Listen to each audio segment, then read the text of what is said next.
Hello everyone, we're back with another Disney and Pixar ranking video. This time I got my friend Hedrix Fries to review a movie with me. Anyway, let's not waste any more time and get straight to the movies.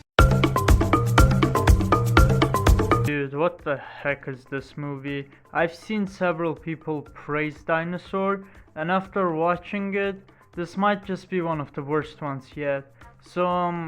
A meteor hits an island where lemurs and dinosaurs live, killing everyone except the main character Aladar and a few lemurs.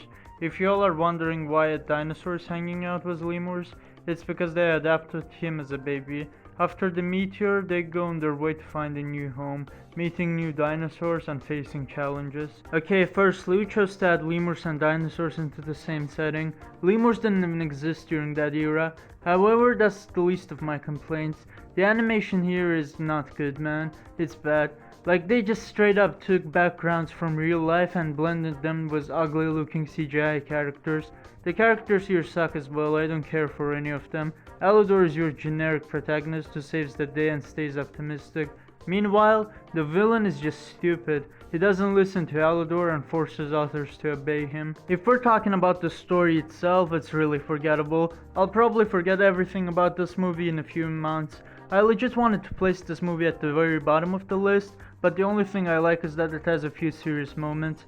Like, we see characters outright die here, which doesn't always happen in Disney movies. Other than that though, forgettable story, boring characters I don't care about, and ugly animation. Dude, at least Pocahontas looked better than this. The only movie Dinosaur beats is The Rescuers. Since I prefer this movie's story over The Rescuers, let's just hope the next movie is better. Speaking of better, here we have The Emperor's New Groove. The story is about Cusco, who's a rich and arrogant emperor. After the worker he fired, Yzma, turns him into a llama. He teams up with a peasant called Pacha to become a human again. Alright, now firstly, the story here is amazing. I love how an arrogant emperor teams up with a humble peasant, even if the same emperor was ready to make him lose his house. I like how at first these two don't get along, but as the movie passes, Cusco becomes less selfish. The characters here are what really makes me enjoy this movie. As I said, seeing Cusco's character develop as the story's progression is really neat. Pacha is obviously likable since he still agrees to support Cusco despite his personality. Yzma is also a nice villain. I like how she manages to stay threatening and funny at the same time. Her sidekick Krunk makes their scenes even funnier. He's a really great side character. The movie's strongest point is definitely the humor. You've got scenes where Cusco literally breaks the fourth wall just to remind us that he's the main character and not Pacha. Like, he's so narcissistic, but I love his character for the way it's shown. There are a lot of amazing jokes and many of them are funnier when taken out of the context. Lastly, when it comes to animation, I think it's good. Obviously it's not spectacular and nowhere close to the other 2D animated Disney movies, but I still really admire the character designs they gave to Cusco, Pacha, Yzma, etc. Overall, The Emperor's New Groove is an underrated gem. You all should really watch it. I'm putting it above Tarzan. Atlantis tells the story of a linguist Milo who goes on an expedition with a crew and a journal to find the lost city of Atlantis beneath the ocean. Once they meet the members of the Atlantis tribe, including Princess Kida, Milo helps them to find the crystal which serves as the city's energy source, only for the crew commander to steal it for selfish purposes. Eventually, Milo and the other crew members help to retrieve the crystal. Okay, I gotta be honest. This movie's fucking boring. Dude, I tried to get myself into liking this, but the story was just too uninteresting to me. Aside from a boring story, I don't like the characters here either. Milo is probably my favorite character, but I still don't think he's good. There's a part of his father dying while trying to find Atlantis, but they could have spent more time on that aspect. The side characters here are even worse. There ain't a single one I like, and from the start they say to Milo that they're only there for the money, and once they betray him it doesn't make much sense.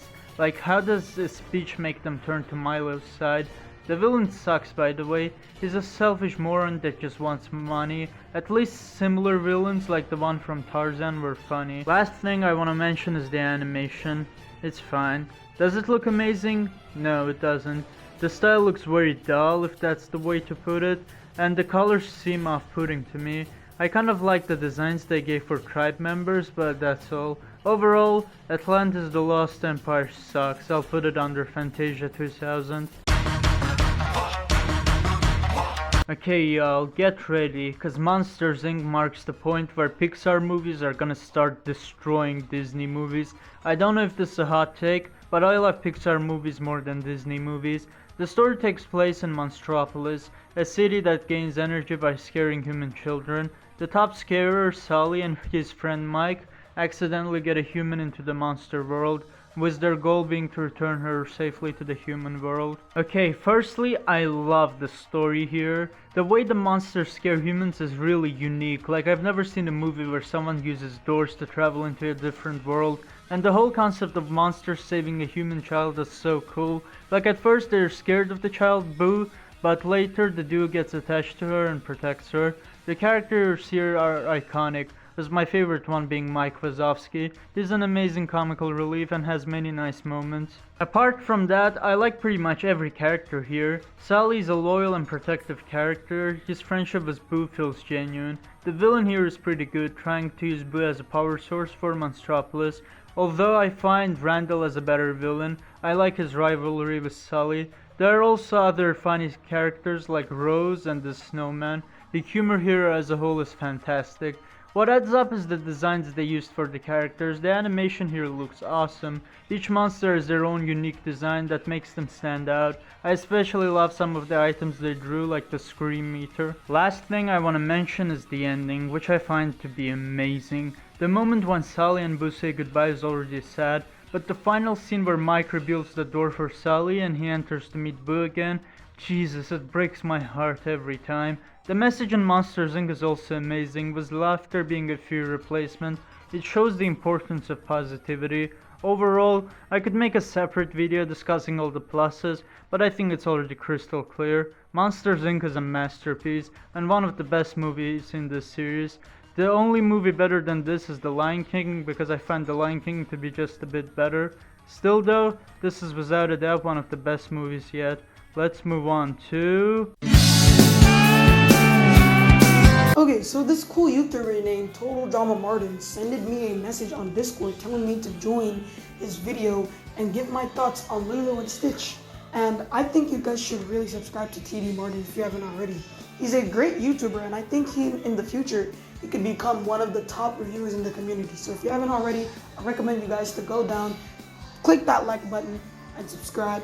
And make sure to leave in a little comment for your guys' opinions too. But yeah, Lilo and Stitch. This, for me, is one of the most nostalgic movies of the Disney franchise, since I watched this movie when I was a kid with my mom and my sister, because my mom used to put it on.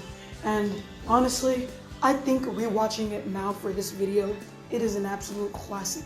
The fact that the writers of the movie are still able to make Lilo and Stitch a lovable duo, despite Stitch not being able to speak English, is absolutely amazing. This movie provides some great comedy, and it has some amazing emotional moments that still hit hard even today. I think that Lilo and Stitch is probably a revolutionary movie. I mean, some people who are like 4 years old right now know Lilo and Stitch because it has that much of an impact on today's society. I think that Lilo and Stitch is just such an amazing movie, and I think that it should be watched by those who haven't watched it yet. Overall, a great movie from the great days of Disney.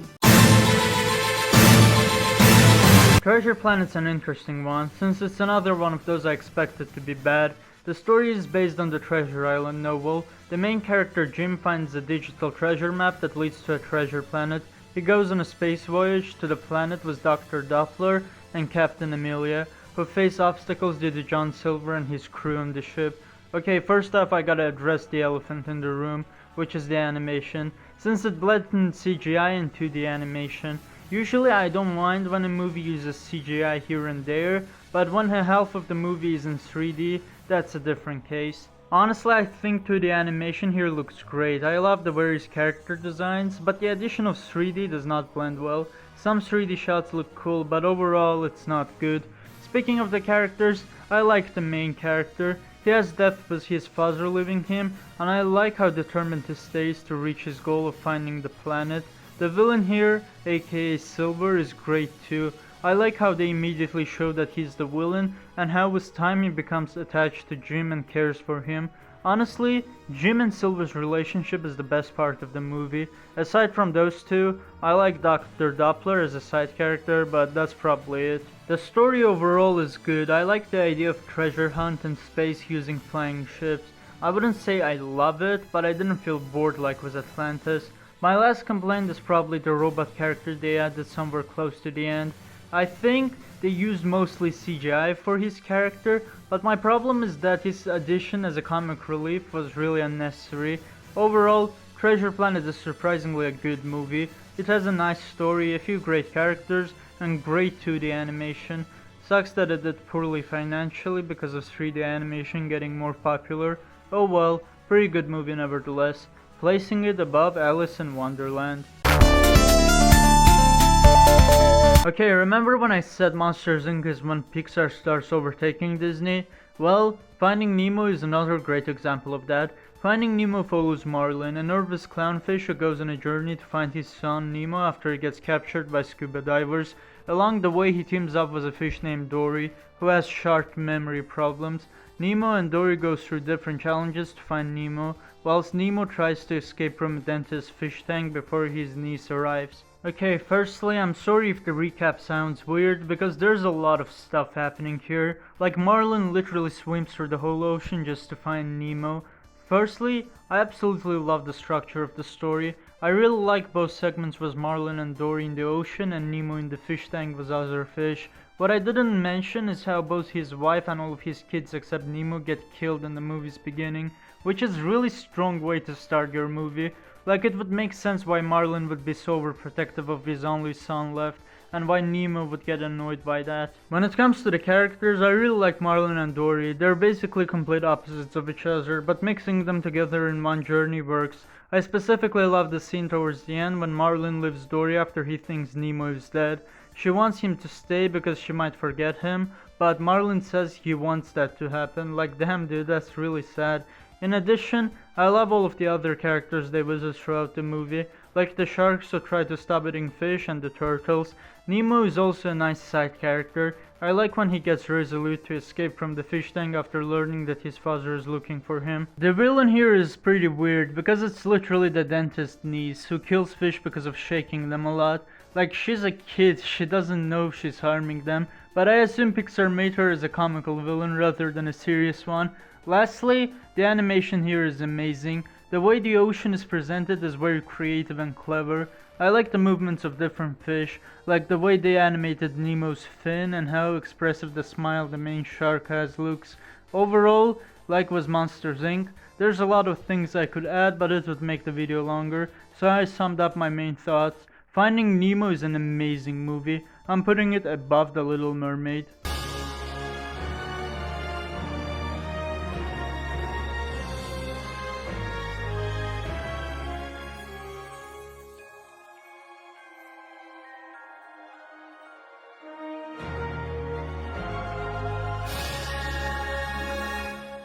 Well, that's all of the movies for this section. One thing I wanted to add is that if I say one movie is fantastic and another is really great, I might still put the really great one over the fantastic one. My point is that even if I might say less good or bad stuff about one movie, it doesn't make it immediately better or worse. At the end of the day, you all will see my final rankings when the final Disney and Pixar ranking video comes out. Massive shout out to Hadjix Fries for helping me with this video. Link to his channel won't be in the description. Like and subscribe if you enjoyed the video, and I'll see you all next time. Goodbye.